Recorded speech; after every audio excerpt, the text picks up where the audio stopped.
right, let's rock and roll. It's this argument. It's elevation angles, people. From the math expert, Mr. Rocket, right? Angle of elevation. He's showing you what you need, the necessary contingent facts to measure an elevation angle, right? You see this line down here. And with triangles, this is called the adjacent. Now, this is the horizontal line. To measure an elevation angle, you must have a flat horizontal adjacent, or a flat B right here. You can't get around that. That's why I'd say it's so deadly. Let's check this out. Because the only way you're going to get around this, baltards, you can't do it. You have to change all the definitions of elevation angles. So, math is fun. Angle of elevation. The upwards angle from the horizontal to a line of sight from the observer to some point of interest. From Merriam-Webster, angle of elevation. The angle formed by the line of sight and the horizontal plane. See this guy right here? Kablooey. You need a horizontal plane. You need a flat, what they're saying is you need a flat adjacent, or you're not getting an elevation angle. It's as simple as that. For an object above the horizontal, look, they use horizon, horizontal twice in the same short sentence. From radartutorial.edu, measurement of elevation angle. Elevation angle is the angle between the horizontal plane and a line of sight measured in the vertical plane. So you need a horizontal plane, both of them. You can't get around this. You could try to change the definition of horizontal, but you can't do it. I mean, it'll be a feeble attempt, and we'll laugh at you, and you might convince some can't fog a mirrors, but as soon as I put up a triangle, you're finished. It's all over for you. The whole ball-tart spinning space monkey religion implodes right here with the sextant and elevation angles. It's just that simple. We can't get around it. You don't like that simplicity, do you? I love this argument. I just love it. The term angle of elevation, here's the last definition, angle of elevation. The term angle of elevation by varsity tutors denotes the angle from, like all the rest of them said, the horizontal upward to an object. An observer's line of sight would be above the horizontal. Yep, flat, level, flat, adjacent. Simple as that. Well, what does a sextant measure? Would that be elevation angles? Uh-oh.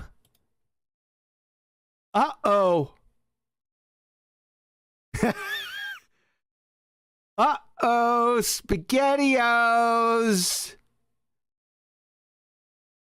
Say goodnight. Say good night. A sextant from NASA, our favorite source. A sextant is a tool for measuring the altitude angle, elevation angle of a star above the horizon. It's over. Right here with elevation angle. Elevation angle, you need a horizontal, flat, level, adjacent, period. Britannica. In the hands of a practice observer, the modern sextant can be used to measure elevation angles with an accuracy of 10 seconds of arc. That is close enough to determine a ship's north-south position within a few hundred meters. And finally, Princeton astronomy. All the observer does now is to use a sextant to measure the angle of altitude. That's the elevation angle, H, of the noon sun with respect to the horizon, and to record the exact time of this measurement. This would turn out the lights, baby. It's simply over right here. There's no argument against this argument. Conclusion, you must have horizontal plane baselines, like I mentioned before, the adjacent, to obtain elevation angles using a sextant. There's no waffling. There's nothing you can do to parse this. It's right in your face. Call your therapist. Baltards, call your therapist. Get them in a community of therapists. You're going to need them. This is a death blow. Because there are no horizontal planes on a spinning monkey ball. Ergo, the Earth is not a spinning monkey ball. Simple as that. You're finished. Say good night. Why?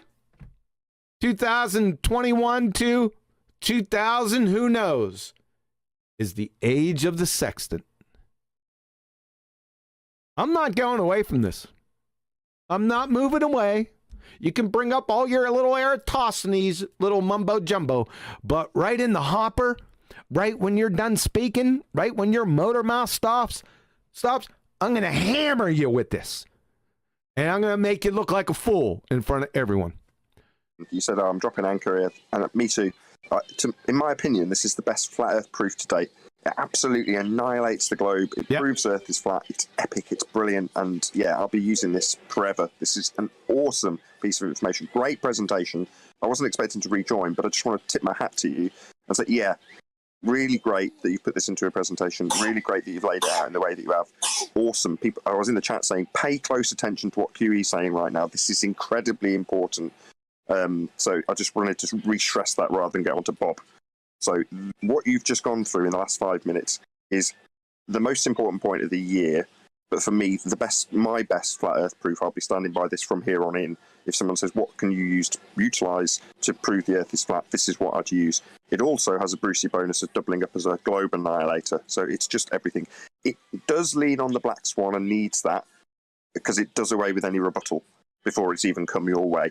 So yeah, it can be argued that it rests on the shoulders of the black swan to make it as strong as it is, but it is that strong, and I didn't want that to get under stressed. So this is the point. If we define a horizontal line, and it's going to be horizontal. It's going to be at 90 degrees to your zenith.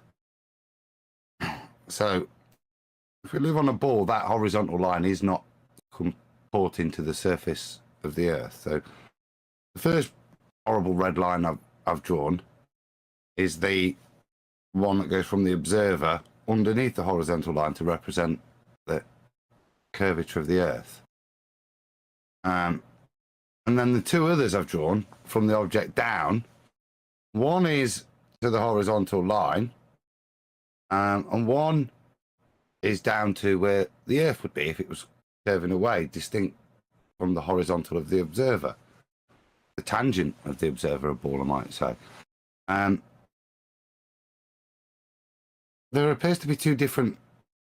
Well, actually, in a ball world, there's only one elevation, and that's the elevation off the surface, which isn't accounted for in the mathematics. The only mathematics accounted for is from the horizontal line. You're applying trigonometry. Yeah, by their admission, they're a line that would define elevation, their concept of reality, isn't the horizontal line. So they're defining, even in theirs, using the maths they use, to the horizontal line, the first dodgy red line. But if it is elevation, and we use these outside of celestial objects, the same thing. We don't necessarily have to be a star doing it. It can be a lighthouse and stuff, can't it? Any elevation angle that you do, it doesn't have to be a star, right? Correct. It could be a mountain. I think you brought that up before with Alberuni, right? Yeah. Yeah. You would need, the point being, you'd need R to correct for that, and within none of the trig that they do we correct for the perversion of the x-axis in this, the line O to B. Yeah, that is the difference here. That when we're talking about angle of elevation, we're talking about how high something is elevated off the surface. Yes. Yeah. So if you're going to do that and your mathematics says the surface is straight, you can't then claim that the way you calculated it is from a curving away at a rate of 8 inches per mile.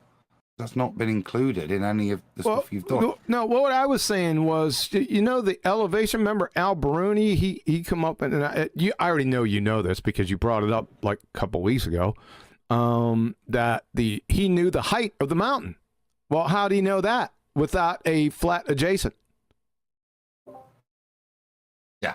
You can't. Yeah, well, that's where R is even more important, because what he does is he takes two distances far away from the mountain to observe it. But what you'd have to know R to figure out the rate of R from the center of the mountain to the first observer's angle.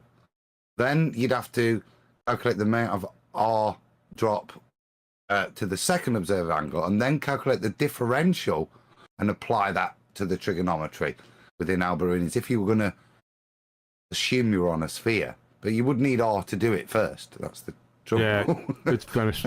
Appreciate that, sir. Mitchell from Australia, thanks for coming, man. What's up? I've been saying this is the number one flat earth proof on my show for the past 3 months, and it hasn't been addressed. It is polarizing for the Globers. They are done. They don't know how to address this. We've got our Bob Rooney, Bob the pseudoscience guy. He's the only one addressing it. Everyone's watching him, wincing. He's failing. He can't address it. No one can address it. It's over. Earth has physically been measured flat. Thanks, QE. Yeah. Wincing. That's a good word, man. That's what I like it. Yeah, it's exactly what's it. Some of them, like I said, they're just whistling past the grade. They don't even comment on it. They just move on. So, too funny. Thanks for coming, man. Neil. Oh, he's doing more than wincing. Great presentation. It is the number one flat earth proof, not globe earth debunking, flat earth proof. So, yeah, I'll drop anchor with Nathan and you.